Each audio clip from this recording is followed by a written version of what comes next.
allons commencer ce culte, pas comme nous le faisons d'habitude, parce que nous avons des instruments qu'il faut utiliser lors de ce culte et nous sommes obligés de les dédicacer avant que nous ne lancions le culte.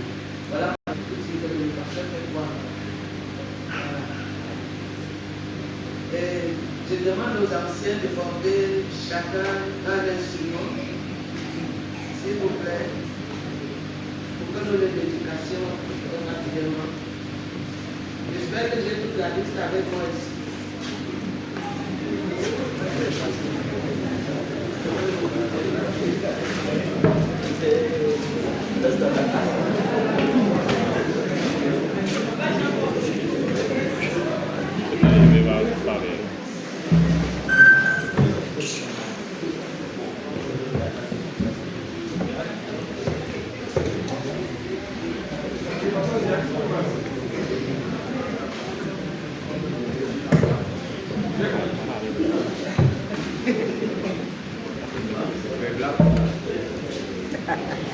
Chaque fois,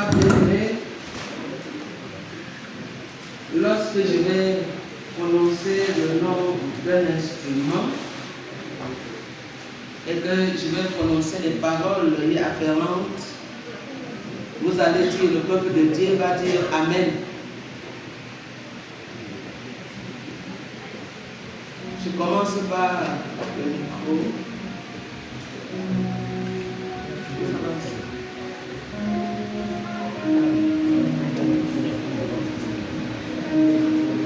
À la gloire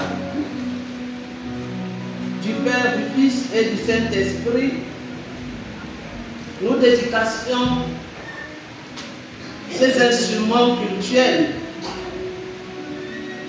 au service de Dieu dans la louange, pour la sonorisation du culte. Nous dédions ces micros et leurs trépieds au nom du Père, du Fils et du Saint-Esprit.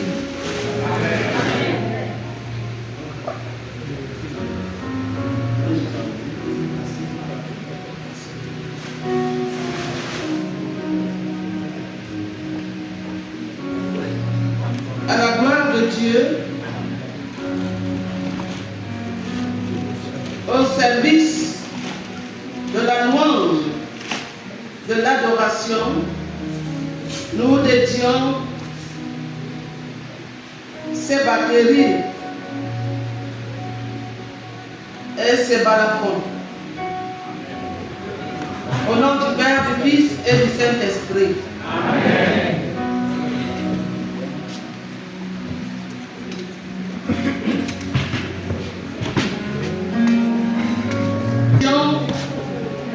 Ces castagnettes. Au nom du Père, du Fils et du Saint-Esprit. Amen.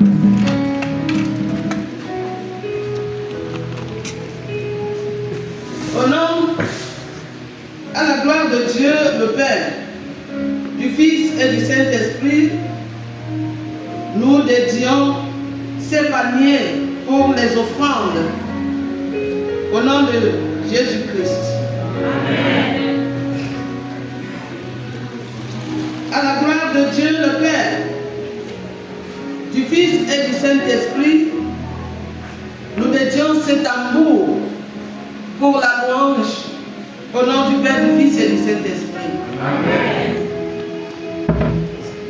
Nous prions de gagner un regard favorable sur tous ces instruments que nous allons utiliser pour célébrer ton nom. Viens Seigneur les bénir, viens les sanctifier, viens les purifier, au nom du Père, du Fils et du Saint-Esprit. Amen. Il y a 2 câbles de Jack. Ici. Ok. Très bien. Nous allons chanter pendant que nous chantons le numéro. Vous installez pendant que nous chantons le numéro 52 dans notre recueil sur les ailes. On installe, s'il vous plaît.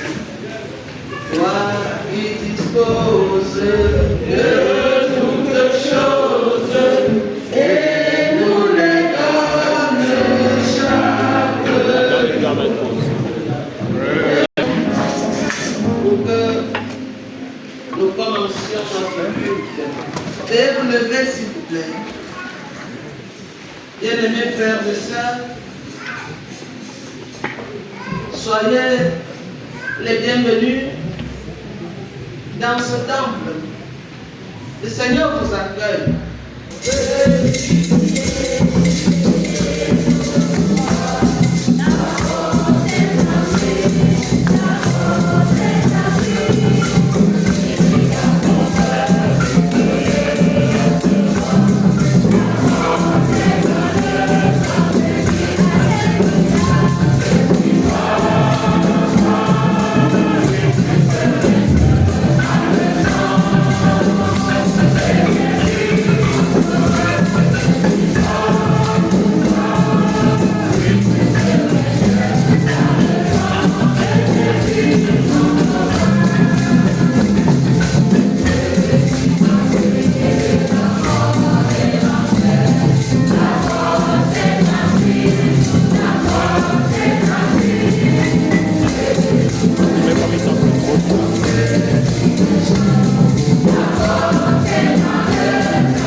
Aide-nous à accepter joyeusement la grâce abondante et généreuse que tu nous offres sans arrière-pensée.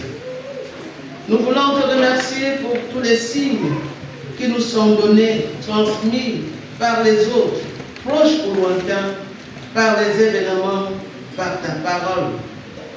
Apprends-nous à mieux les voir en partageant le regard du Christ notre Seigneur et ainsi à discerner ta présence et la mission que tu nous confies dans le monde. Nous allons, Seigneur, commencer ce culte et nous voulons te confier ces moments de louange et d'adoration. Permets que ce soit un temps de renouvellement.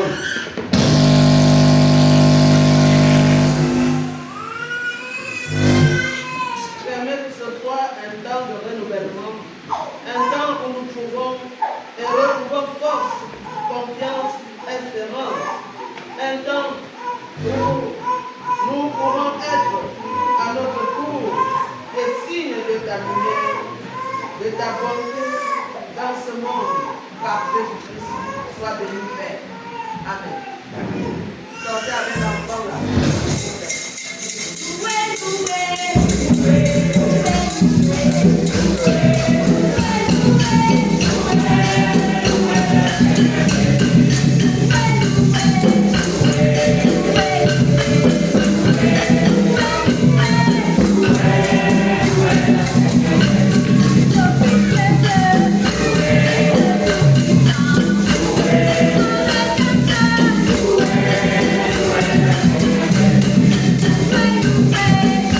Yeah.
éternel, notre Seigneur et notre Dieu, tu as prescrit des ordonnances pour que nous les méditions chaque jour afin d'agir fidèlement. Mais nos cœurs sont insensibles comme la graisse. Nous différons d'observer et de mettre en pratique ta parole parce que nous la trouvons souvent trop dure et trop exigeante pour nous. Pardonne-nous, Seigneur. Enseigne-nous le bon sens. Ne nous laisse pas, Seigneur, nous égarer loin de toi. Aie pitié de nous. Aide-nous à rompre avec notre vieille nature qui nous entraîne dans le péché, du mensonge, de la tricherie, de la haine et de la division.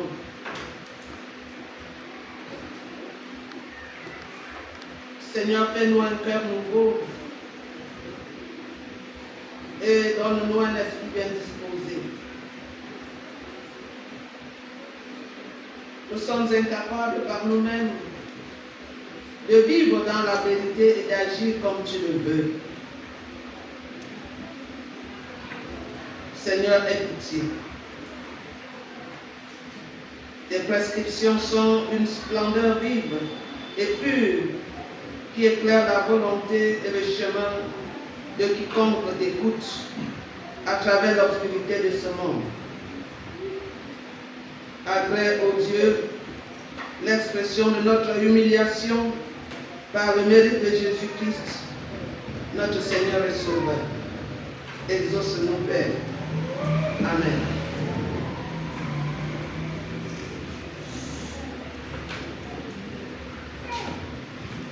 Dans un esprit de recueillement, nous allons continuer à demander pardon au Seigneur.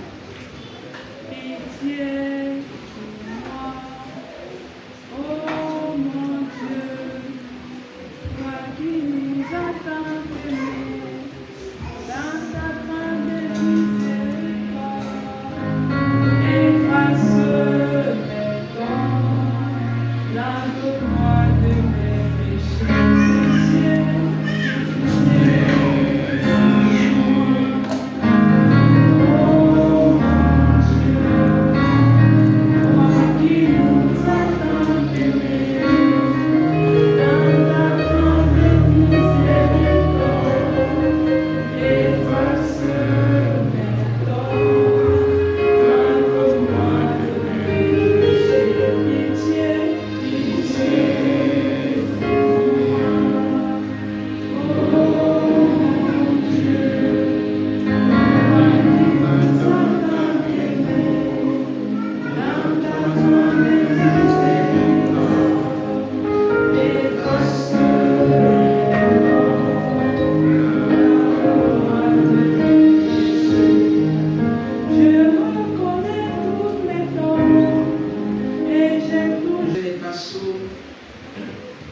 Notre Dieu est amour.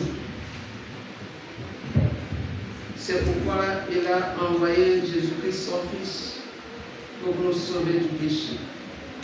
Et le Seigneur nous rappelle, l'Esprit du Seigneur est sur moi. Et il m'a envoyé pour annoncer la bonne nouvelle aux pauvres. Il m'a envoyé pour guérir ceux qui ont le cœur brisé, pour proclamer aux captifs la délivrance et aux aveugles le recouvrement de la vue, pour renvoyer libre les opprimés, pour publier une année de grâce du Seigneur. Levons-nous pour célébrer la bonté du Seigneur envers nous.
ton pain avec celui qui a faim et fais entrer dans ta maison le malheureux sans asile.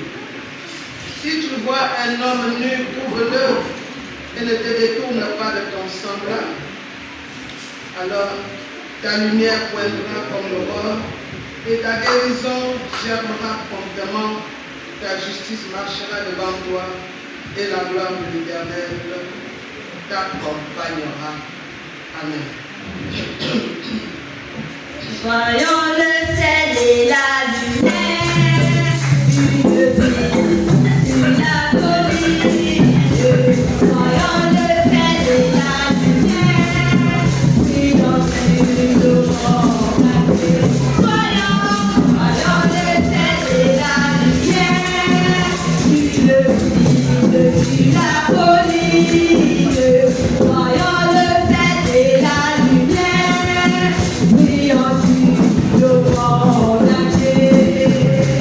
Gardons notre vrai saveur pour ne pas être jetés. Conservons notre saveur pour donner un goût à la vie. Soyons et la lumière, une ville sur la colline. Voyons le ciel et la lumière, brillons sur le monde entier. Gardons notre vrai saveur pour ne pas être jetés. Conservons notre saveur pour donner un goût à la vie. Soyons une ville sur la colline. Voyons le ciel et la lumière,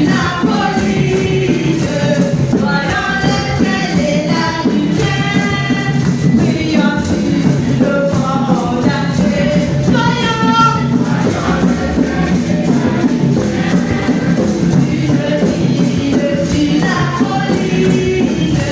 Voyons le ciel et la lumière, brillons sur le monde entier. Bien-aimés dans le Seigneur, bonjour.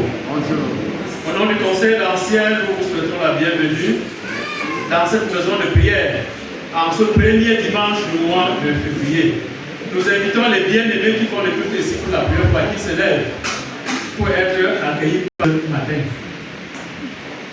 Ce matin, le culte est célébré avec Sainte Seine, la deuxième de l'année. Hier, il y avait culte de préparation. Et au culte de préparation, il y avait 37 personnes. Pour ce qui est des activités en semaine, nous avons prié matinale ici tous les lundis et vendredis de 6h à 6h30.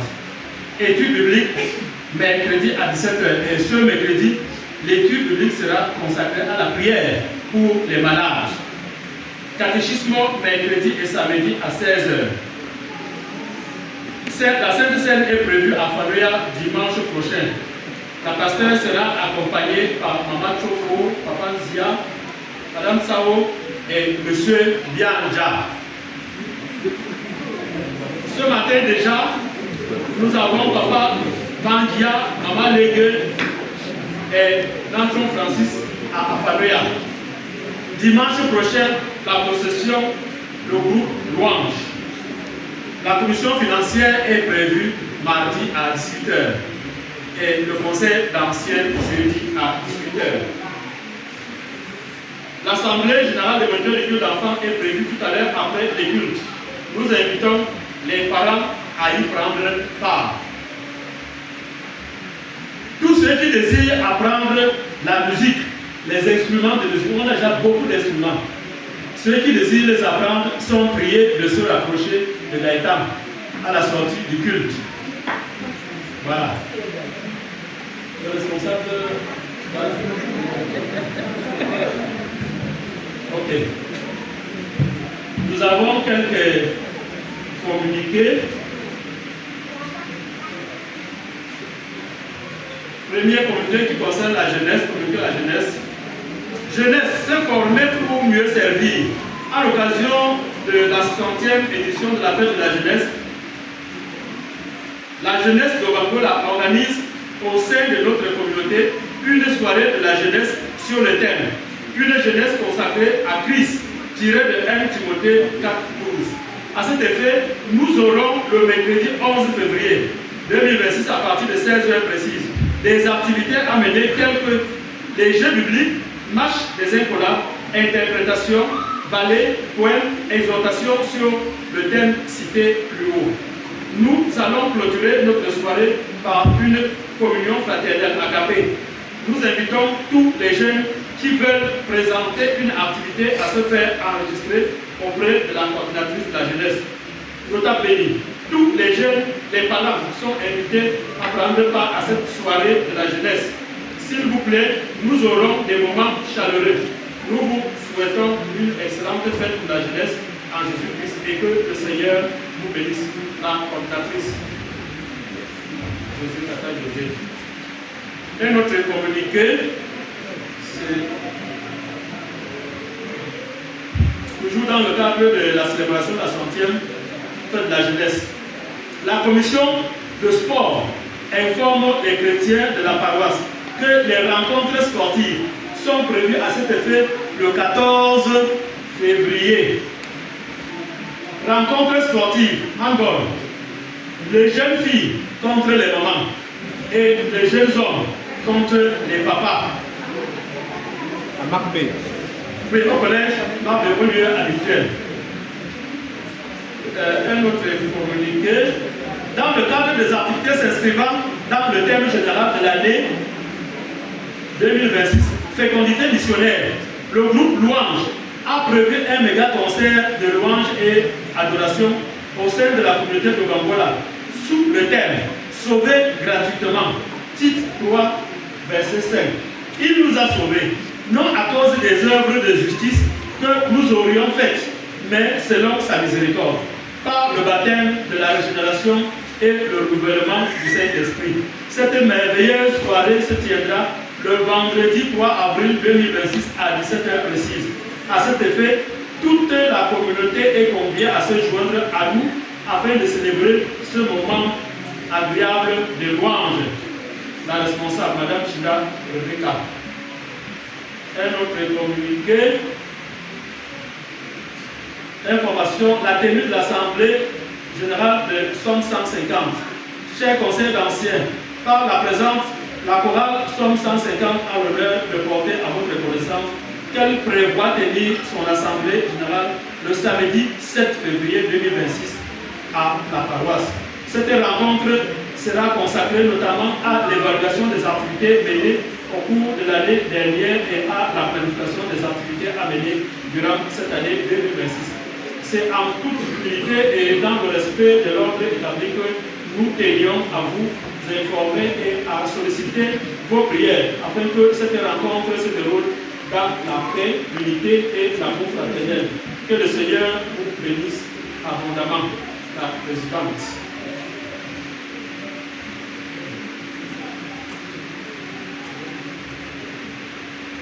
Et il y a l'assemblée de Galcam est prévue le 15 février 2026.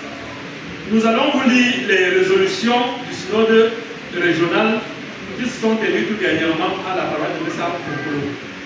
Comme c'est beaucoup, je vais lire uniquement les résolutions qui nous concernent, parce qu'il y a jusqu'à 21 résolutions. Je me lève tout simplement pour féliciter Dalcam. Vous les voyez, n'est-ce pas, très beaux dans leur tenue, n'est-ce pas?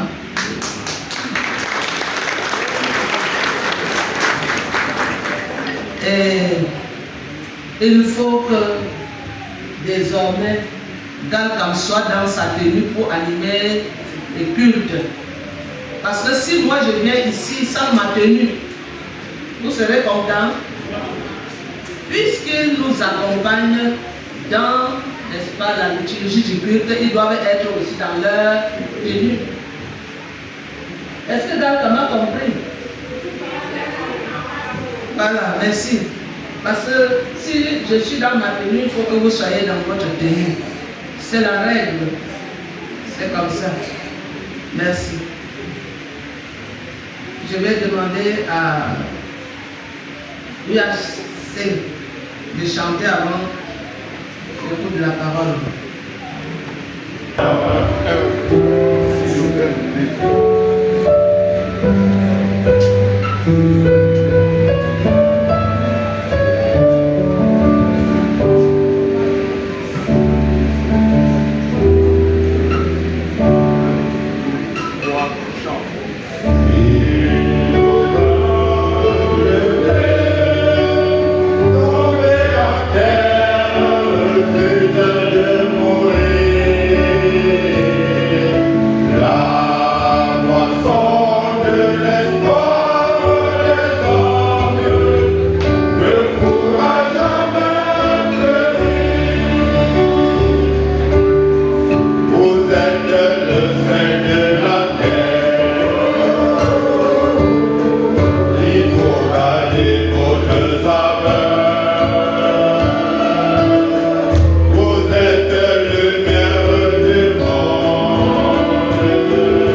Désormais, là, quand le répertoire sera bien étoffé, ce sera à chaque culte.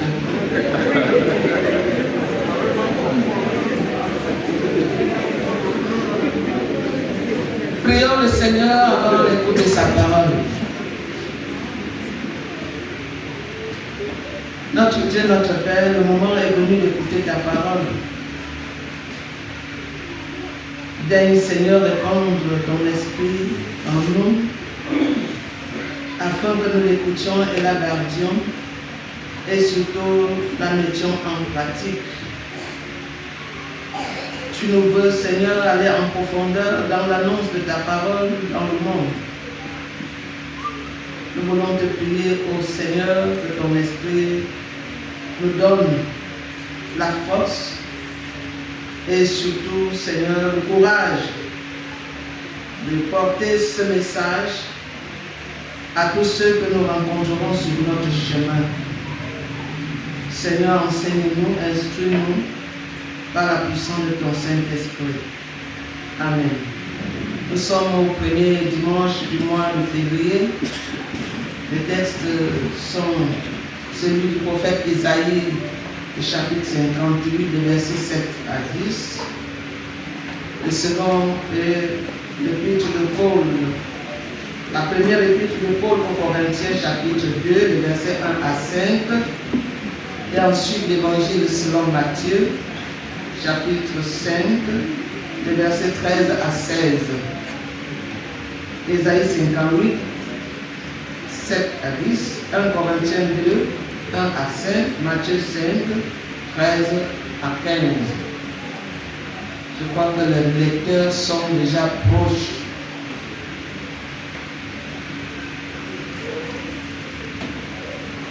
Désormais, si vous êtes lecteur, avant qu'on ne lise, pendant qu'on chante, vous occupez votre place ici devant. Ainsi. Après la lecture, louange va chanter. Après la deuxième lecture, nous allons demander au moment de l'UFC.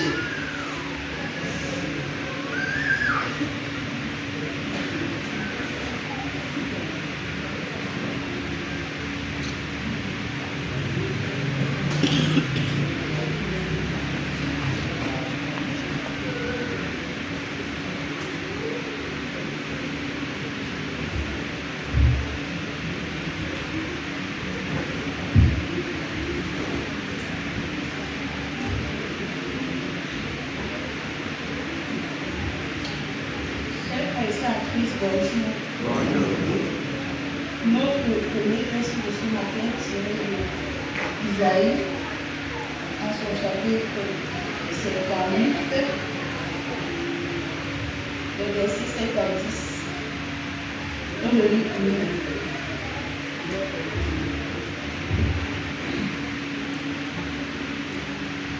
Partage ton pain avec celui qui a faim. Et fais entrer dans ta maison les malheureux sans asile.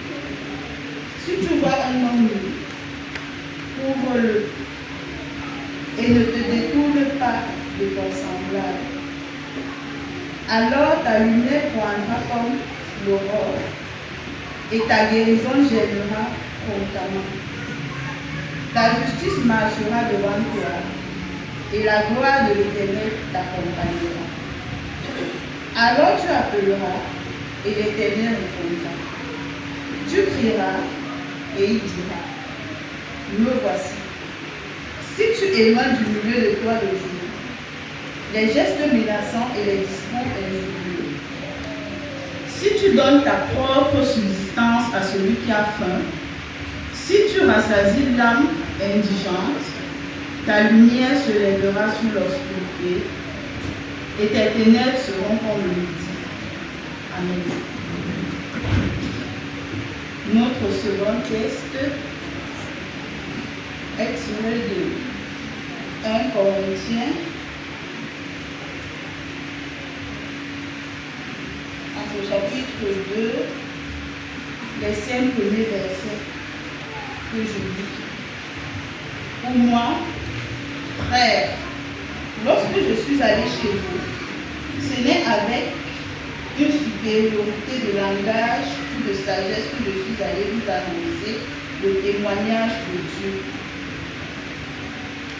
Car je n'ai pas eu la pensée de savoir parmi vous autre chose que Jésus-Christ et Jésus-Christ crucifié. Moi-même j'étais auprès de vous dans un état de faiblesse, de crainte et de grand tremblement. Et ma parole et ma prédication ne reposaient pas sur les discours persuasifs de la sagesse, mais sur une démonstration d'esprit et de puissance, afin que votre foi fût fondée, non sur la sagesse des hommes, mais sur la puissance de Dieu. Amen.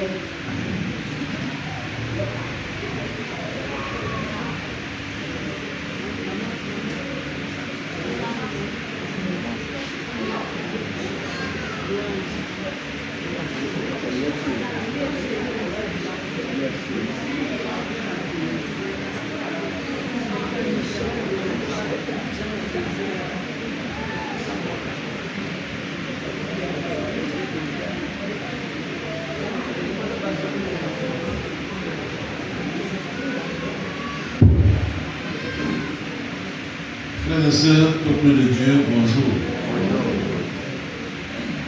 Le troisième texte qui nous est proposé ce matin est celui de Matthieu, au chapitre 5, des versets 13 au verset 15.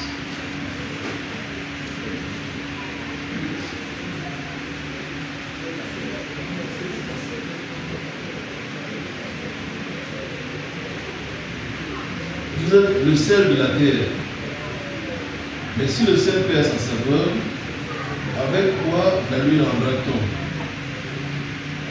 Il ne sert plus qu'à être jeté dehors et foulé aux pieds par les hommes. Vous êtes la lumière du monde. Une ville située sur une montagne ne peut être cachée.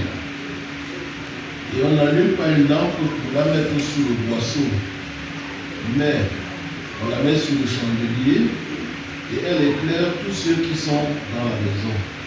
Amen.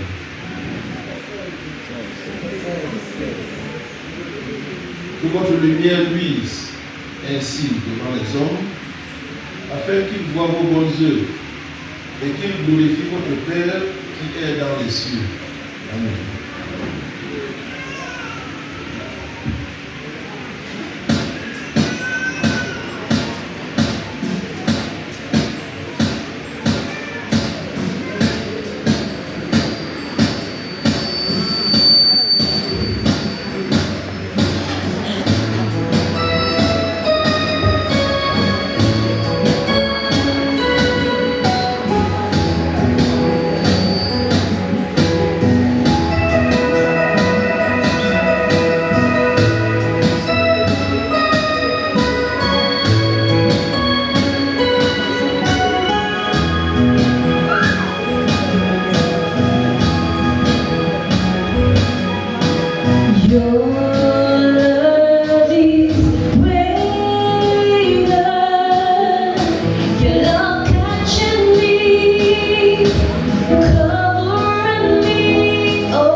Oh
Effectivement, bien-aimés, on doit voir la différence entre le chrétien et ceux du monde.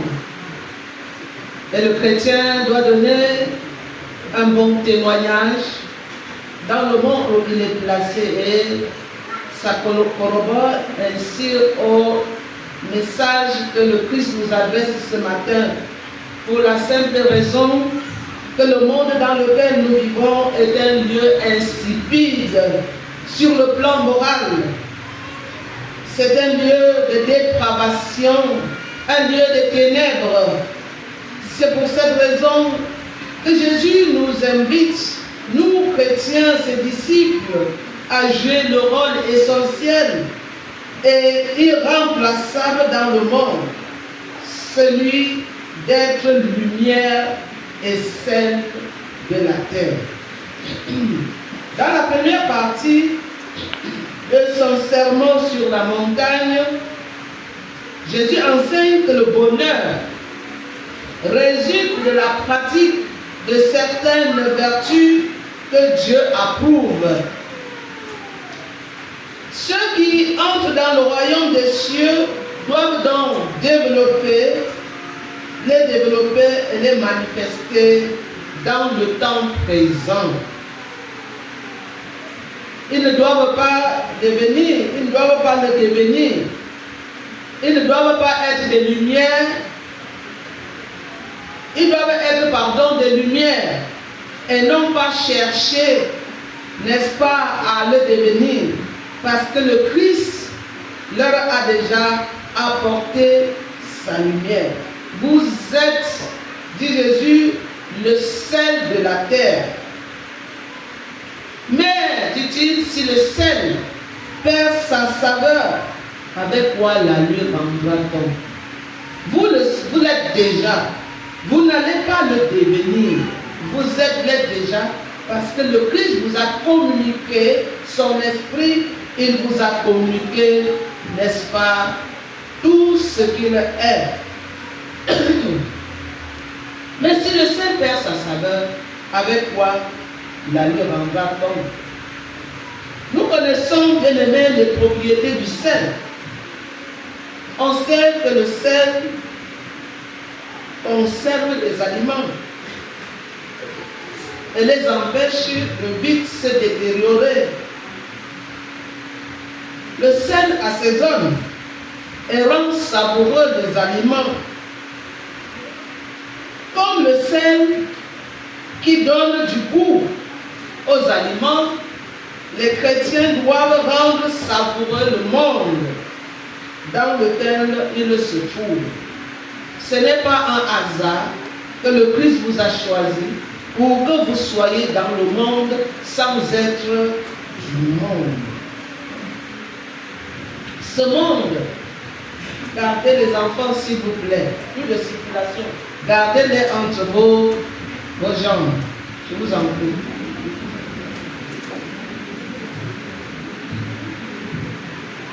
Ce monde est comme un morceau de viande en décomposition. Et vous le savez, vous le voyez, vous constatez par vous-même que le monde est un morceau de viande en décomposition. Pas de besoin de vous raconter tout ce qui se passe là dehors. Vous l'avez vu. Regardez les enfants aujourd'hui qui dans les établissements scolaires, dans les collèges et autres, se livrent au partouze. Dans les établissements scolaires, boivent du vin en classe, partent de leur maison avec des verres et de vin pour venir boire en classe.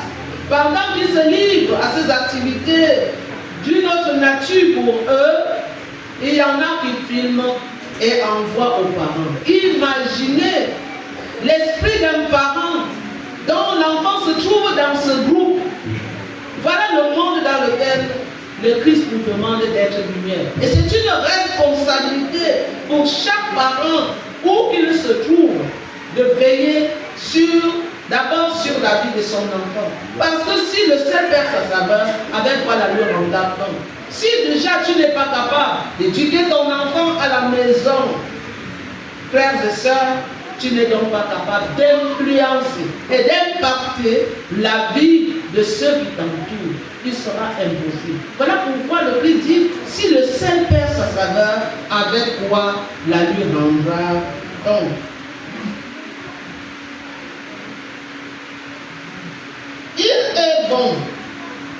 Il n'est bon à ce moment qu'à être jeté à la poubelle ou être jeté dehors ou être foulé aux pieds.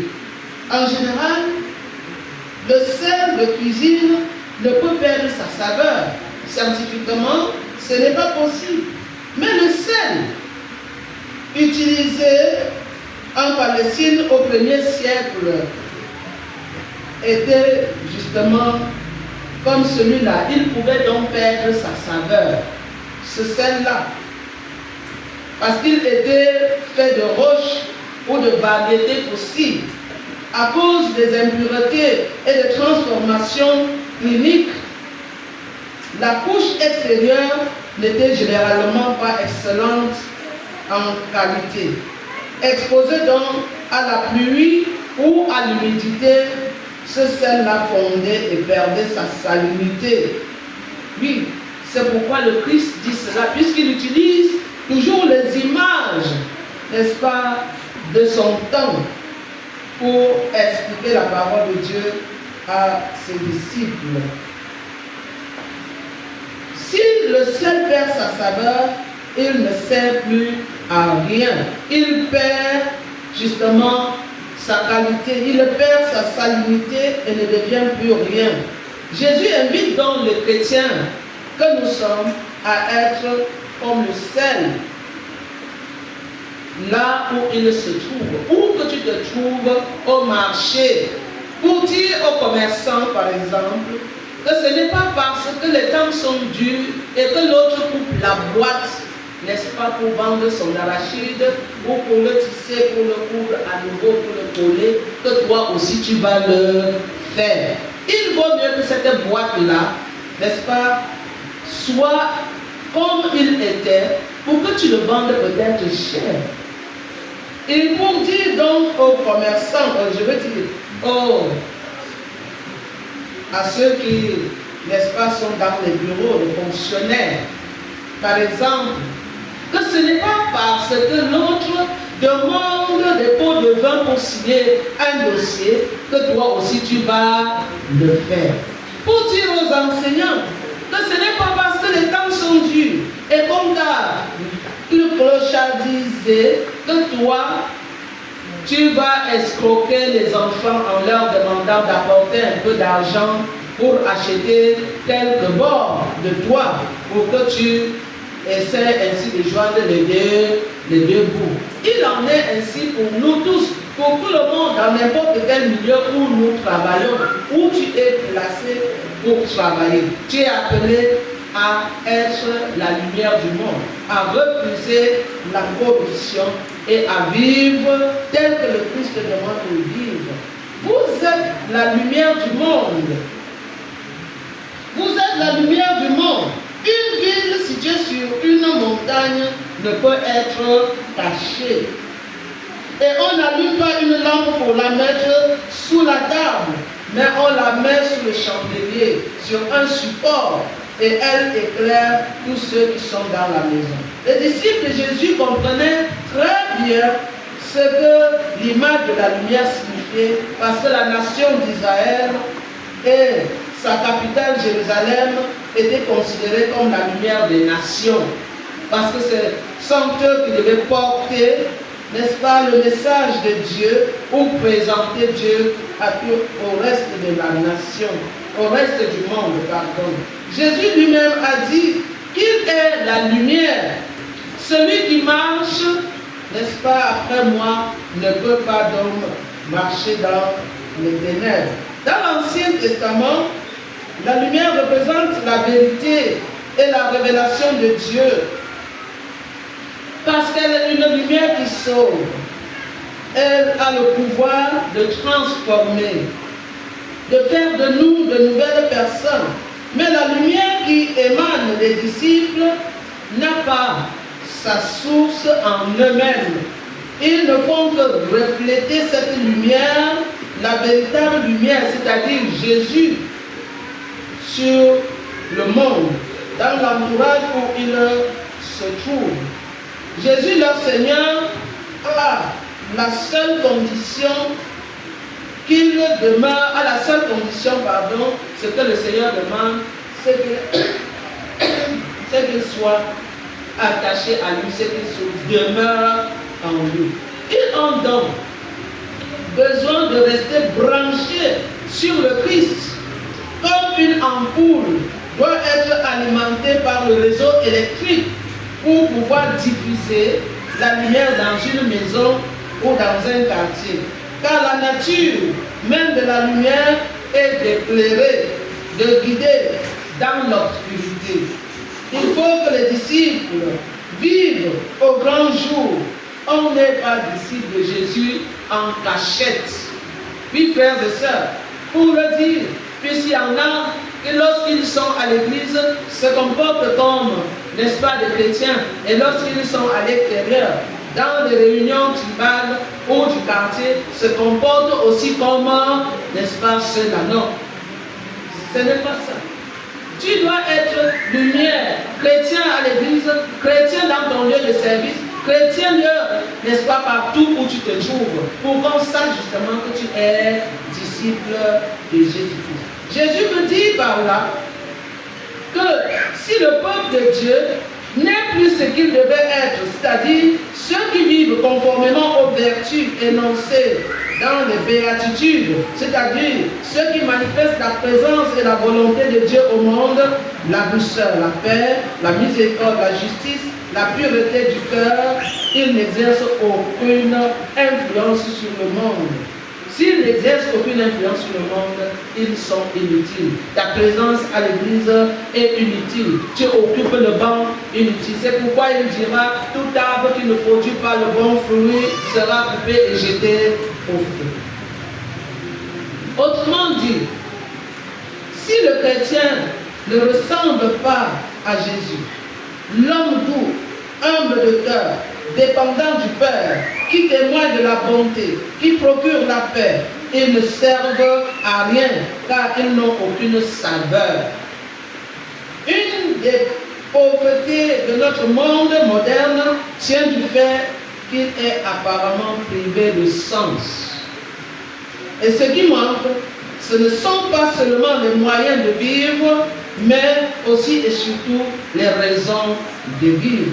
En effet, face aux injustices criardes, face à la domination sauvage des forts sur les faibles, face aux frustrations quotidiennes de laisser pour compte, devant le fossé toujours grandissant entre pauvres et riches, les chrétiens sont appelés à agrémenter par leur vie, par leur comportement, l'existence de ces milliers de désespérés.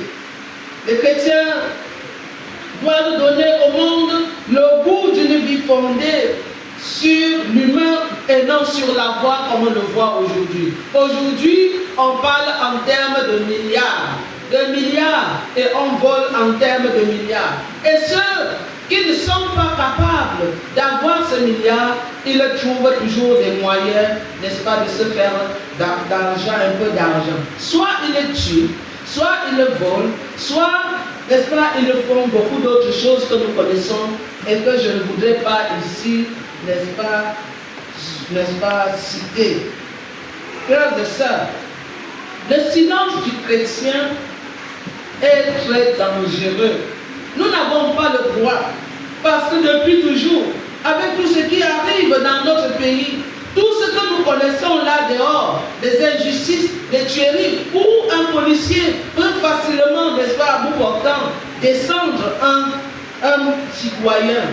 Tout ce qu'il peut faire, on peut les mettre en prison et que la bouche du chrétien soit toujours fermée, comme si on y avait 20 000 de la colle, c'est très dangereux. Et là, les chrétiens ne sont plus lumière. Quelle est donc cette église déseuse? Quelle est cette église qui, devant les injustices, se tait? Regardez comment le Cameroun est pourri. Un véritable morceau de viande pourrie. Frères et sœurs, ce pays a besoin de délivrance. Et si nous n'apportons pas notre lumière à ce monde, à notre pays, il va partir en vrille et nous ne pourrons plus rien, n'est-ce pas, prendre de ce pays. Il est en train d'aller en vrille. Notre pays est en train de finir. Et les chrétiens des églises catholiques protestantes, avec toutes ces églises qui naissent comme des champignons là dehors, tout ça, ça sert à quoi? À quoi servent-elles? Si ce monde, si notre pays doit ressembler à ce qu'il ressemble aujourd'hui. Frères et sœurs, le Christ dit, vous êtes la lumière du monde. Il ne dit pas que vous allez devenir, non. Il dit que vous l'êtes déjà, parce qu'il vous a donné sa parole. Il ne dit pas que vous serez le sel. Il dit que vous êtes déjà le sel, frères et sœurs. Mais que faisons-nous? Nous préférons dire que non. Il ne faut celui qui a porté les œufs ne cherche pas les histoires. Voilà, c'est ça. Celui qui a porté les œufs ne cherche pas les histoires. Mais vous ne savez pas que pour faire les omelettes, on casse les œufs. Non, frères et sœurs.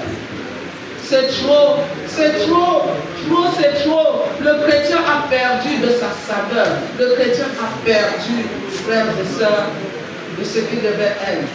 Certaines personnes se contentent d'une connaissance oisive et stérile de la parole de Dieu parce qu'ils séparent la foi du comportement éthique.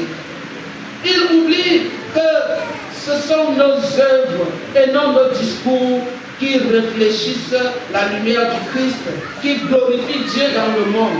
On ne peut pas séparer notre foi de notre comportement. C'est impossible. Ou tu es chrétien, ou tu n'es pas chrétien. Paul reproche aux Corinthiens le fait que leur sagesse reposait sur des sages discours et non sur la puissance de Dieu, c'est-à-dire sur l'évangile. Oui, il fait comprendre donc que le chrétien spirituellement mûr est celui dont la vie, oui, s'enracine dans la pensée du Christ et qui suit son exemple, en particulier dans le domaine social, dans le domaine communautaire, à savoir la justice, la paix, l'amour, la miséricorde. On peut constater pour le déplorer que l'apôtre Paul, comme l'apôtre Paul, une grande multitude de chrétiens professants, oui, qui viennent régulièrement au culte, n'est-ce pas, écoutent la proclamation de l'évangile, mais aiment assez discuter. Ils vont discuter, aller dire, le pasteur a tout dit. Le pasteur a prêché aujourd'hui jusqu'à... Mais quand vous lui demandez, mais qu'est-ce que le pasteur a dit? Il ne peut pas vous dire. Il ne peut pas vous dire ce que le pasteur a dit. Et lorsque vous faites ça, mais qu'est-ce que vous pouvez donc dire à d'autres en route? Ceux que Christ place sur votre chemin, qu'est-ce que vous pourrez nous dire? Seulement dire que le pasteur a prêché jusqu'à... Et lorsque ceux-là, qui aiment discuter de la prédication du pasteur, écoute, il ne se regarde pas, mais il pointe du doigt l'autre. Le message là s'adresse à toi. Ça s'adresse à ma soeur, à mon frère. C'est comme ça qu'il se comporte. Mais, oubliant que lorsqu'il pointe du doigt comme ça, les quatre autres lui posent la question, toi, qui es-tu? Comment te comportes-tu? Dans le même sillage, bien aimé, les fautes que le prophète Ésaïe dénonce concernent essentiellement les domaines des relations sociales. Le culte rendu à Dieu doit cesser d'être un discours creux et des rites, car le croyant juif s'imaginait pouvoir attirer les faveurs de Dieu en pratiquant régulièrement le jeûne. Ah oui, il pratique régulièrement le jeûne pendant pensant qu'il est auprès, qu'il est en accord avec le Seigneur. Non, le jeûne n'est pas mauvais en soi. Mais si après ton jeûne, tu dois, n'est-ce pas, escorter ton frère, si après ton jeûne, tu dois demeurer le même, ça sert donc... Non, frères et sœurs. Si après le jeûne, tu demeures le même, qui n'est pas capable de pardonner la faute de ton frère et de ta sœur, tu ne sers à rien. Ton jeûne n'a servi à rien. Oui, voilà pourquoi dans Ésaïe 58, le Seigneur cite, n'est-ce pas, le jeûne auquel il prend plaisir. Donne ton pain à celui qui a faim. Si dans le quartier, les enfants sont en train de jouer et que tu es en train de préparer quelque chose de bon et qu'ils viennent, peut-être parce qu'ils veulent manger, tu gardes et que tu ne peux pas donner à ces enfants. Ta lumière va nuire comment? Le témoignage que ces enfants vont grandir avec, le témoignage que les enfants vont grandir sur toi, sera mauvais. Ils diront chaque jour, il y avait une maman X dans mon quartier et cette maman n'avait pas été capable de me donner sa nourriture. Oui, frères et sœurs, donne ton pain à celui qui a faim. Si tu vois un homme nu, il faut le revêtir. Mets l'habit sur lui. Détache les liens de la méchanceté. Car le vrai jeûne ne consiste pas d'abord en des attitudes extérieures. Il consiste bien plutôt à rejeter toute injustice et à se dévouer au service des autres. Si l'on cesse de faire le mal, si l'on s'attache à faire du bien, lorsqu'on jouira ainsi des faveurs de Dieu. Et Ésaïe dit, alors ta lumière poindra comme l'aurore. Alors tu appelleras, le Seigneur dira, me voici. Beaucoup disent, j'ai prié, Dieu n'a pas écouté. J'ai prié, je ne suis pas guéri. Mais ta vie est comment? Comment est ta vie, bien-aimée? Parce qu'on peut bien prier pour vous.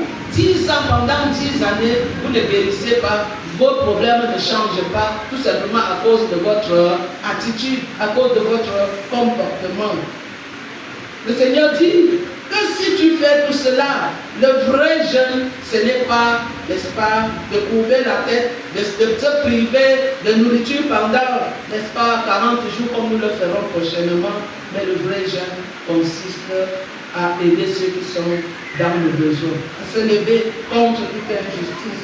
Si tu pratiques l'hospitalité, si tu cèdes ton propre pain à la famille, si tu couvres un homme nu, si tu te détournes, ne te détourne pas de ton semblable, ta lumière se lèvera dans l'obscurité et les ténèbres seront comme le midi, parce que tout éclairera, tout simplement parce que tu reflètes la lumière du Christ et la lumière du Seigneur chasse les ténèbres. Voilà donc, mes frères et sœurs, le vrai culte que nous pouvons rendre à Dieu. Voilà le vrai culte, celui qui se comporte comme le Seigneur vous demande. Car tu es la lumière, vous êtes la lumière du monde, vous êtes le sel, vous ne le deviendrez pas, vous l'êtes déjà. Alors, laissez cette lumière éclairer l'obscurité de ceux qui nous entourent. Laissez cette lumière éclairer notre pays pour que notre pays soit guéri de sa maladie. Une maladie, n'est-ce pas, que rien que notre comportement ne peut guérir. Parce que si nous nous confions, nous nous sacrifions de cette manière pour laisser la lumière du Christ, n'est-ce pas, éclairer l'obscurité, ce qui est sûr, notre pays guérira, notre pays changera, le monde changera à cause de nous et nous ne perdrons pas ainsi notre récompense. Que le Seigneur, frères et sœurs, nous aide donc à bien comprendre qui nous sommes et pourquoi nous sommes chrétiens. Parce que le Christ nous a tout donné. Que celui qui a des oreilles pour entendre, entende. Amen. Nous nous mettons debout pour confesser la foi avec les universels. Je crois en Dieu, le Père Tout-Puissant, Créateur du ciel et de la terre. Je crois en Jésus-Christ, son Fils unique, notre Seigneur, qui a été conçu du Saint-Esprit et qui est né de la Vierge Marie. Il a souffert sous Ponce Pilate. Il a été crucifié, il est mort, il a été enseveli, il est descendu aux enfers. Le troisième jour, il est ressuscité des morts, il est monté au ciel, il siège à la droite de Dieu, le Père Tout-Puissant. Il viendra de là pour juger les vivants et les morts. Je crois au Saint-Esprit, je crois à la Sainte Église universelle, à la communion des saints, à la rémission des péchés, à la résurrection de la chair et à la vie éternelle. Amen. Veuillez vous asseoir. Sans attendre des enfants dans la route, loin de nous, le but est si grand. Mais tu trônes près, tu trônes là, ton trône attend.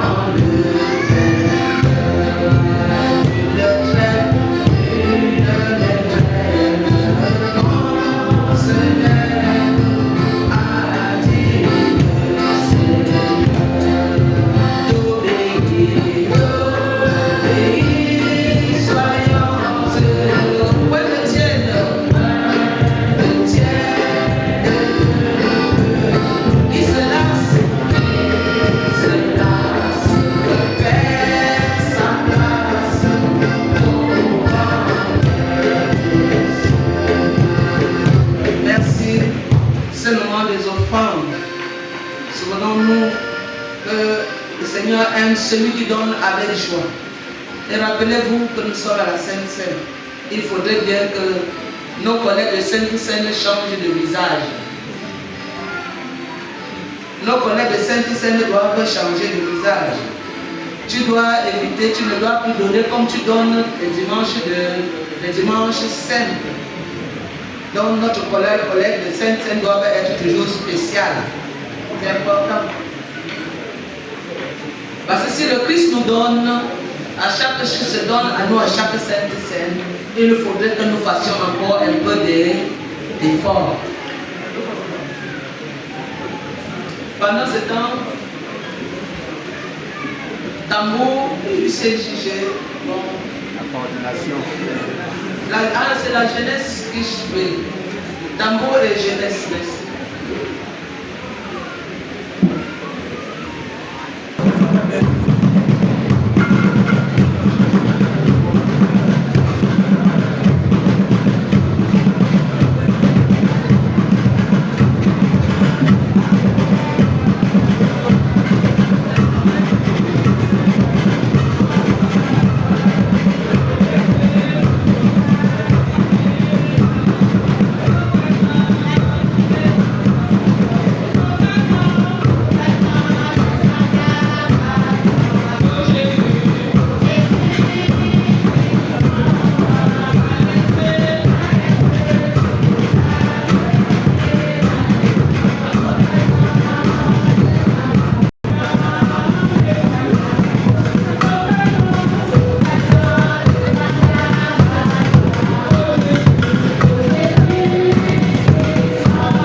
pour ses frères, pour ses sœurs, ses enfants nés en février. C'est toi qui leur donnes la vie comme à nous, et toi tu la maintiens. Et tu veilles, ô notre Dieu, sur chacun jusqu'à ce jour. Nous célébrons notre joie de t'appartenir. Nous célébrons la joie de la naissance parce que c'est toi qui as fait ce miracle, qui a permis ce miracle. Seigneur, ce miracle de conception est le miracle de l'accouchement.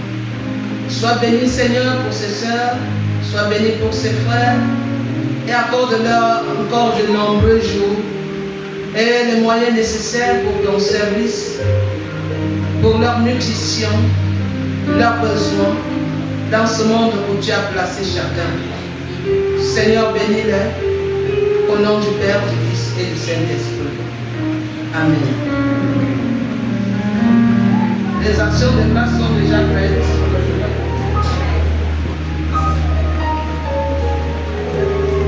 Merci.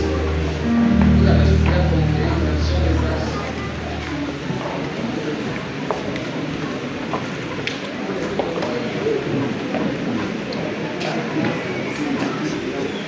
C'est les enfants du Seigneur.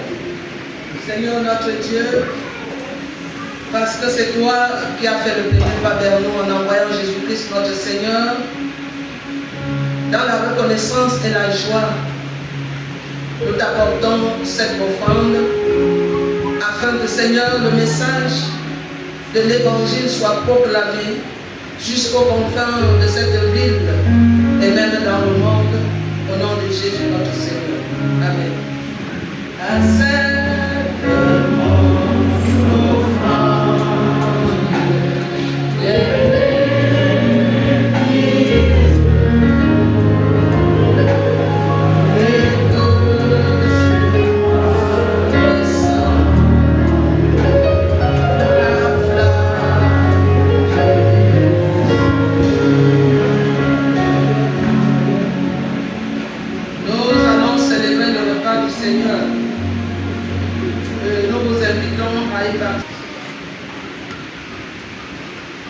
Notre Dieu, notre Père, en Jésus-Christ, nous te bénissons pour ce moment d'adoration, de louange et de prière.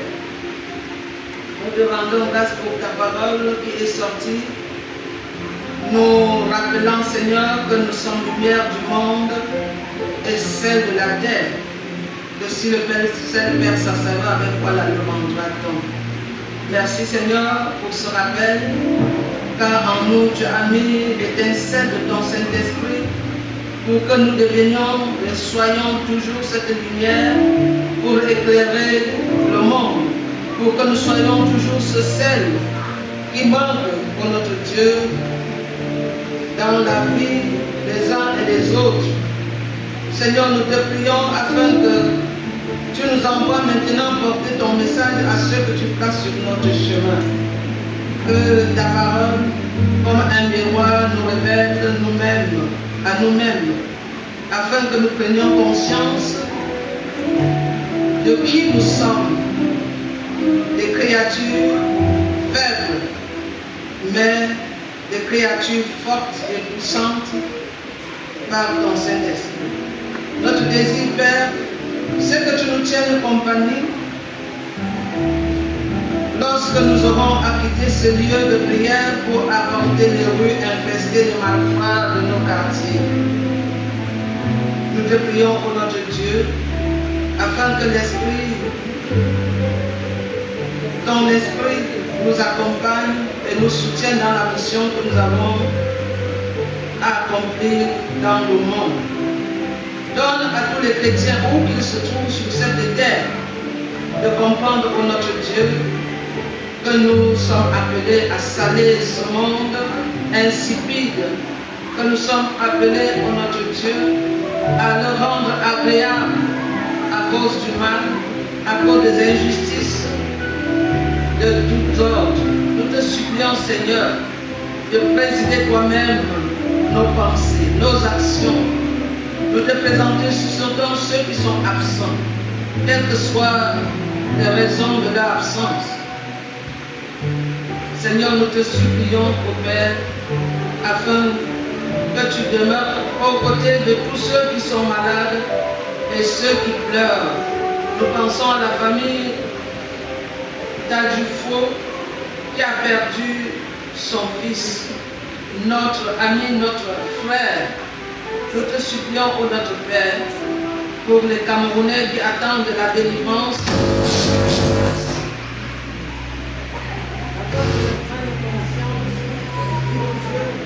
les enjeux de l'heure, et ainsi chacun de nous accomplit son devoir, ô notre Dieu, où qu'il se trouve. Notre Père Céleste, nous te prions pour nos enfants. Accorde, Seigneur, la grâce à chaque famille de savoir les encadrer, de savoir, ô Dieu, les entretenir, pour éviter, Seigneur, les mauvais camarades qui les entraînent dans les chemins sans retour. Nous te prions au nom de Jésus-Christ, ton Fils, notre Seigneur, par qui nous résumons toutes ces requêtes. Notre Père, qui est aux cieux, que ton nom soit sanctifié, que ton règne vienne, que ta volonté soit faite sur la terre comme au ciel. Donne-nous aujourd'hui notre pain de ce jour. Pardonne-nous notre offense, comme nous pardonnons aussi à ceux qui nous ont offensés. Ne nous soumets pas à la tentation, mais délivre-nous, car c'est la gloire, la majesté, le règne, la puissance et la gloire, pour les siècles des siècles. Le Seigneur nous dit ce matin, vous êtes le sel de la terre. Si le sel perd sa saveur, avec quoi la vie rendra-t-on? Et nous rappelle que nous le sommes déjà. Nous n'allons pas le devenir. Nous le sommes parce qu'il a mis en nous son esprit pour que nous éclairions les ténèbres de ce monde. Vous êtes, n'est-ce pas, cette lumière qui, sans elle, l'obscurité risque donc d'envahir nos familles et envahir le monde entier, et ce serait une perte. Si tu ne n'es pas lumière, alors tu ne sers à rien dans l'église. Soyons donc le sel pour agrémenter la vie de ceux qui sont autour de nous. Soyons le sel pour rendre bon ce morceau de viande que notre pays est en train de pourrir. Recevez la bénédiction de la part de notre Dieu. Que l'Esprit du Seigneur descende sur vous et fasse de vous de véritables soldats pour que vous alliez et que vous brillez, pour que vous alliez et que vous soyez véritablement ce sel pour agrémenter la vie de tous ceux qui sont autour de vous. Que le Seigneur vous accompagne, qu'il vous protège tout au long de la semaine qui arrive et qu'il fasse de vous de enfants obéissants. Allez donc dans la joie et la paix du Seigneur. Amen. Bon dimanche. Bon dimanche.